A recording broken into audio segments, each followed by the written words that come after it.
Hey, welcome to Integrative Preparedness. I'm Steve Smith. In preparedness, we hear a lot about the kind of cool, flashy, tactical skills that people ought to develop, uh, and they can all be important.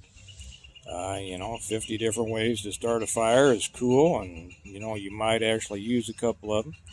Uh, Gun stuff is cool, and you may need to use that someday, and other stuff. But there's something that's, I think, more important than that.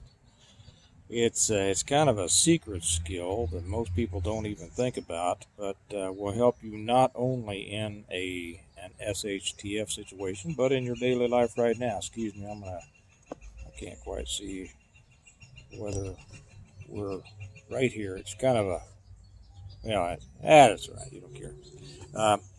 It's something that people don't think about, but will help you not only in a bad situation, but in your daily life right now.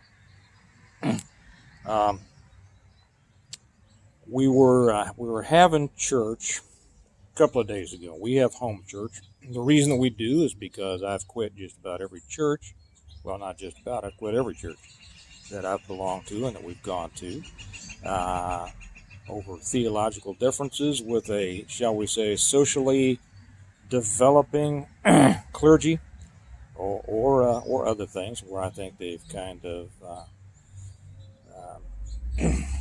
anyway, I say that they don't follow the scripture as I think it's meant to be followed, and so we do it at home. And Pastor Dad here, we talk about. I explain things to the kids. We talk about it, and Kelly helps, and we cover the things that I remember covering when I was a young man that helped me to have a good understanding of the Bible and all of that. I won't turn this into a sermon here, but that was just an explanation. I asked the kids uh, what they felt was probably the most important survival skill. And now, as you may imagine, my kids, being my kids, are fairly well versed in preparedness and survival and things like that. But I don't think that I've ever asked this question of them before. So I asked them, what do you all think is probably the most important survival skill? And the answers were I won't they weren't surprising, but they were interesting. Um, and I don't remember. I wish I could remember who said what, but I think it was my daughter, my 9-year-old daughter, said always fight, and I think my one of my sons said have a gun, and the other said never stop fighting, and those are all good answers. But as I explained to them, though, that's not the most important. Those aren't the most important skills, in my opinion. I told him a story about a guy I had watched. Been a while now. Was watching a video by Michael Francis. If you're not familiar with him, he has a YouTube channel. It's something that I suggest. If it'd be interesting for you to watch. He's an ex mafia captain. Now I use that term mafia kind of the way that he uses it. It wasn't a term that was really used here in the United States. Mafia really refers to the organized crime, one of the organized crime organizations in Sicily. But it's just been easily used here in the United States. He was a captain. I forget what family he was with. I think it might have been Colombo, but I wouldn't swear to them. Doesn't matter. His father was a legendary mobster back in New York, and his dad did like 50 years inside. Uh, and when Michael was getting ready, this is the story that he told. It's not something that I know myself, but he was telling this on his channel. And he said that when he was getting ready to go inside on some federal rap, his dad told him that there were 3 words that would do more to keep him out of trouble and make his time inside easier than anything else. And you might think, well, what could those uh, 3 words might be? Better watch out, or I'm gonna kill you, or something like that. No, no. Those 3 words were please, thank you, and excuse me.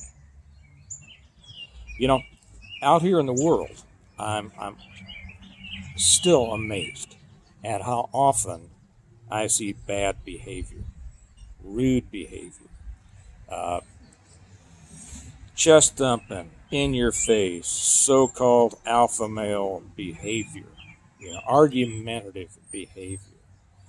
And I see it in the preparedness circles. I don't see it too much here on this channel. I see a few. I see some over on YouTube, occasionally. Not so much here on Patreon. Hardly any. But in the world, I am just astounded at the increase of rudeness and discourtesy and disrespect shown by people, from people to other people, and it's a way that they're trying to. It's a way that a small mind, a small man, or perhaps a small woman, tries to assert their dominance or their authority or something like that. And it shows a lot about the person. Maybe I won't get into that. I don't know. It's surprising to me because I remember a time to where that kind of behavior was almost non-existent. Now, well, okay, I was going to take a sidetrack there, but I'll stay on that and come back. I never heard arguing, except among little boys on the baseball field, right before little fisticuffs. I never heard arguing back when I was growing up in the 50s and 60s. You didn't hear that. At least I'm sure it might have happened somewhere, but you did not hear that here in where I grew up. As a matter of fact, people are surprised when I tell them that I never heard adults argue until I went on the police department. Now you might say, well, you led a very sheltered life. No, I didn't. I didn't at all. I led a life in which violence was always right beneath the surface. And that was why courtesy was displayed, because the people who lived the life understood that a wrong word, a wrong tone in a word could bring very serious consequences. And so they minded their manners, and also they were intelligent enough to be able to get their point across, whether that point was in agreement or disagreement, or kind of letting somebody know that if something went a certain way, something was going to happen. They were smart enough to couch those thoughts in terms that were polite and didn't start the fracas. There are still groups like that in the world, and that's why I get along with these groups very well, and I like being. Now I don't agree with everything that they do or say or think or believe in or anything like that, but the groups that I see this in is our organized crime, our prison inmates, and motorcycle clubs, the 1%ers. Not the yuppies who live in the suburbs and have a shiny purple Harley, and think that they're a biker and trying to, thump their chest all the time. I mean the 1%ers.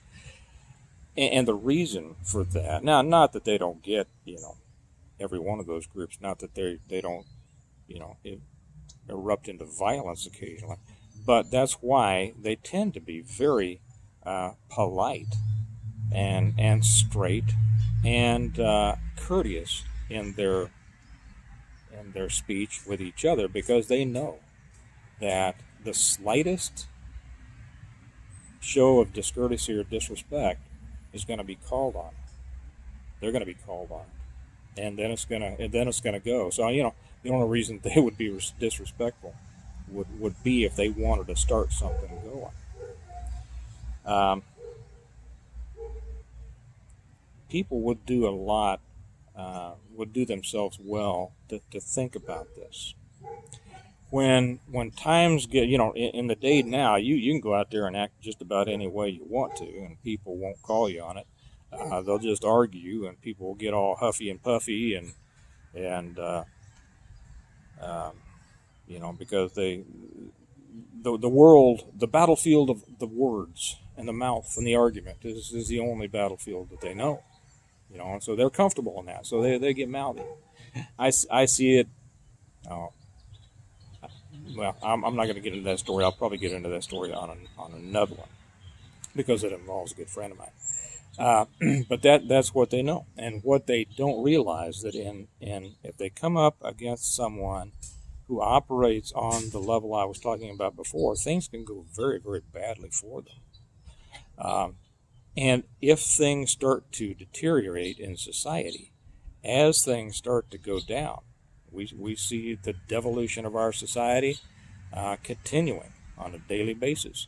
But whether it's just the collapse of society incrementally, or whether it's a true collapse, SHTV, TF, I said TV because I was thinking about something else, waving at my male person, SHTF, things are going to get real bad, and then your first line of defense, well, maybe not your first, maybe your first line of defense is not being seen. It just kind of depends. But if you're going to be involved in interpersonal, relationships out there, dealing with people, your first line of defense is your behavior and your words.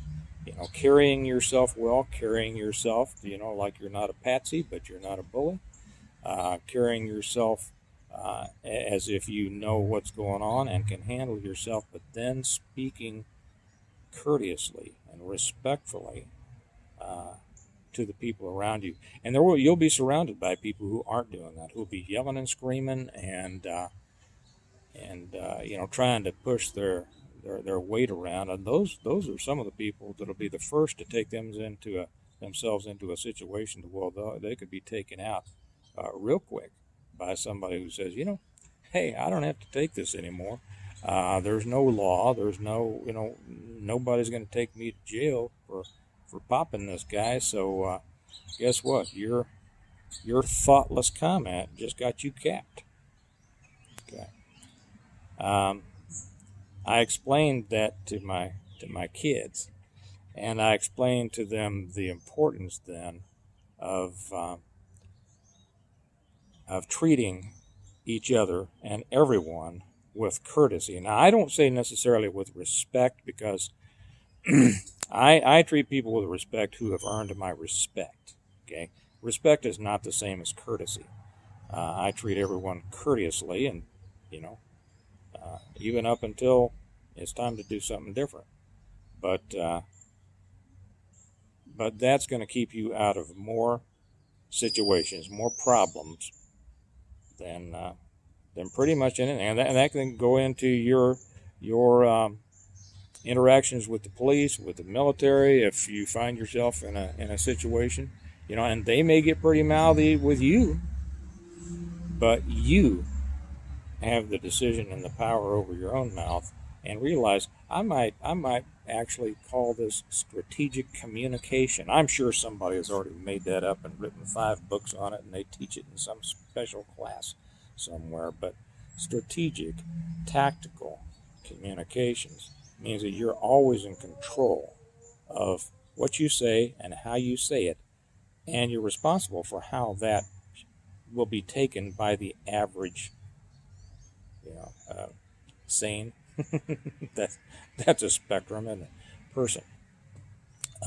So anyway, that's my thought. This your communications is one of the, and communication skills is one of the truly important, and what I consider to be a secret survival skill that most people never give a thought to.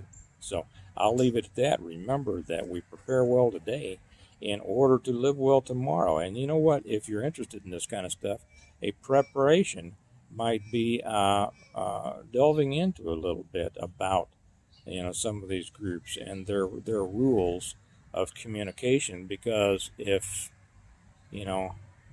SHTF, this is the kind of jungle you're going to be dealing with. So you all have a good day, and I'll talk to you later. Bye bye.